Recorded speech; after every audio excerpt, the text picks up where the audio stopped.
Meanwhile, in an interview with Israeli Army Radio, the Israeli opposition leader Yair Lapid spoke out about his government's plan to create what it is calling a humanitarian city in Gaza. He said nothing good would come of it, that it's a bad idea from every perspective: security, politics, economics and logistics. Lapid went on to say, "I don't prefer to describe a humanitarian city as a concentration camp, but if it is exiting, it is prohibited. Then it is a concentration camp." The former Israeli Prime Minister Ehud Olmert also commented on the plans. He told the Guardian newspaper that the so-called humanitarian city the Israeli Defense Minister proposed building on the ruins of Rafah would be a concentration camp. Olmert added that if Palestinians are deported into the new humanitarian city, it would be part of ethnic cleansing. We're joined by Dan Perry. He's an Israeli affairs analyst and former chair of the Foreign Press Association in Israel. He joins us from Tel Aviv.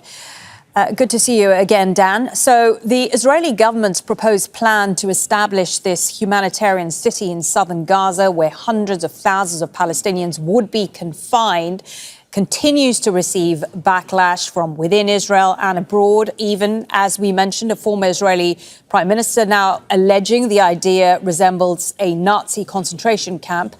How is this criticism going down with the less extreme right-wing aspects of the Israeli government? Look, the Israeli government as a whole, I fear, is now identified as pretty far right-wing extreme, because that's the forces that have been guiding events, because they control the government. I have to also say, Malene, Lapid did not call it a Nazi concentration camp. That word is extremely loaded in Israel, and he would never have done that. The Nazis put people in ovens and killed them with Cyclone B gas. No, but it is absolutely looking like, a concentration camp, not unlike what was done to Japanese Americans in World War II and worse. So it's bad. And the main thing I can say about this is that it's unlikely to happen, because the Israeli public wants this war to be over. The pressure is enormous on the government to find a way to end it. They may conceivably find ways to drag it out for a little bit longer, but especially with the Americans pressing for an end to the war as well, I can hardly conceive of Israel building a refugee city by whatever label you slap on it that will cause Israel to be further enmeshed in Gaza for another year or more. The idea beyond the practicalities of it, beyond the moral dubiousness of it, is extremely unlikely to happen, and I have to view it as a negotiating tactic, essentially. Various polls show that despite being hugely unpopular a few years back, Prime Minister Netanyahu's popularity at home has taken a bump up since its war in Iran. How do you square that with the growing condemnation that Israel has received for its war in Gaza? Well, for one thing, the people who support Netanyahu have sort of priced the condemnation into their larger political equation, meaning they don't care. For another, the bump has been small. It's been 1 or 2 or maybe 3 percentage points, and that is actually surprising to me, given what was a considerable scale of Israel's success in Iran, where they controlled the skies of Iran, eliminated much of the Iranian military leadership within minutes, set back the nuclear program and the missile program considerably. All that is really quite something. So Netanyahu, I think, expected a bigger bump. The way things are right now, if elections were to be held soon, he may well still lose.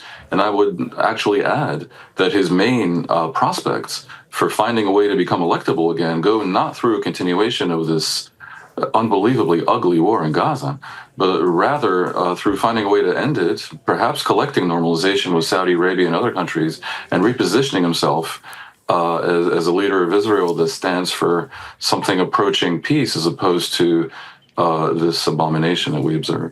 Well, on that point, how would you say Israel's long-term standing internationally has been impacted by Prime Minister Netanyahu and his government's actions over the past 2 years? It's clearly not being impacted very well when he himself and others are wanted for war crimes by various courts at The Hague. And when people speak of boycotts of Israel, and the Europeans are threatening to reconsider Israel's associate membership status. But he has a big friend in the White House in Trump, who doesn't care about humanitarian issues. or much else beyond the most vulgar transactions. And Trump also, it must be said from an Israeli perspective, in favor of Trump, has no illusions about the depth and scale of the predicament facing Israel in its fight against various genocidal jihadi terrorist groups like Hamas. Trump is sympathetic to Israel, and that might certainly help Netanyahu. I think Israel's overall international standing will suffer very greatly if Netanyahu should win another election, and they should continue the policies which basically are dragging Israel in a direction of a right-wing religious state, away from democratic norms, towards indifference to opinion in the West, and also, frankly, towards a place where there will be at loggerheads with American Jews. Dan Perry, Israeli affairs analyst and former chair of the Foreign Press Association in Israel. Thank you. Thank you, Elaine. Make sure to subscribe to our channel to get the latest news from Al Jazeera.